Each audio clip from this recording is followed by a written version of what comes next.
السلام علیکم، کیا حال چال ہے آپ سب کے؟ آج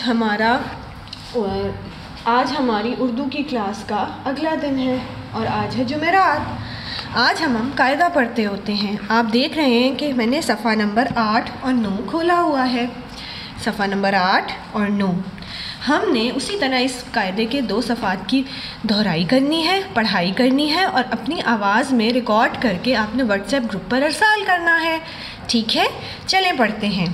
یہ کیا لکھا ہے جس کے اوپر توئیں ہوتی ہے؟ ڈال۔ اب آپ مجھے بتائیں گے یہ کون سے والے حروف آ گئے ہیں؟ جی ہاں، یہ شرارتی نو آ گئے ہیں، ٹھیک ہے؟ ڈالڈا، ڈاکٹر، ڈال الف ڈا، ڈال الف ڈا ٹے ڈاٹ۔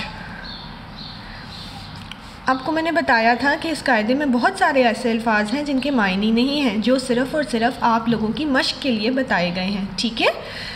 زال زا ذخیرہ، زال الف زا، زال الف زا تے ذات۔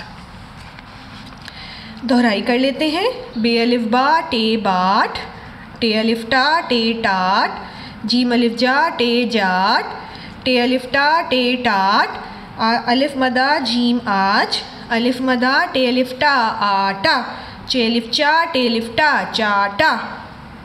یہ اور یہ کتنے حرفی الفاظ ہیں؟ 3 حرفی الفاظ، اور یہ 2 حرفی لفظ ہے، اور یہ آٹا اور چاٹا یہ 4 حرفی لفظ ہیں۔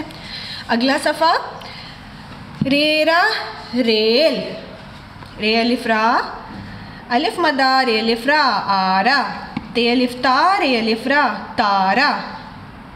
ریرا روٹی، رے الف را بیراب، رے الف را تیرات، رے الف را جیم راج، پے الف پا رے پار، تے الف تا رے تار، چے الف چا رے چار، ڈال الف ڈا رے ڈار۔ راج بار بار آتا، 3 حرفی 3 حرفی 3 حرفی اور 4 حرفی لفظ، ٹھیک ہے؟ بے الف با رے بار۔ رے پہاڑ، چڑیا۔ اب رے ایسا لفظ ہے جو کہ جس سے کوئی لفظ زیادہ تر شروع نہیں ہوتے، تو پہاڑ میں جب ہم لکھتے ہیں، ابھی آپ کو سمجھ تو نہیں آئے گی لیکن آپ دیکھ سکتے ہیں کہ اس میں رے آخر میں آ رہا ہے۔ اسی طرح چڑیا میں بھی رے درمیان میں آتا ہے۔ الف مدہ رے الف را آڑا، جیم الف جا رے الف را جاڑا، الف مدہ رے آڑ، بے الف با رے باڑ، باڑ ٹاپ آ، ٹھیک ہے؟ آپ نے ان 2 صفحوں کی ہجوں سمیت پڑھائی کر کے اپنی آواز ریکارڈ کریں، چاہے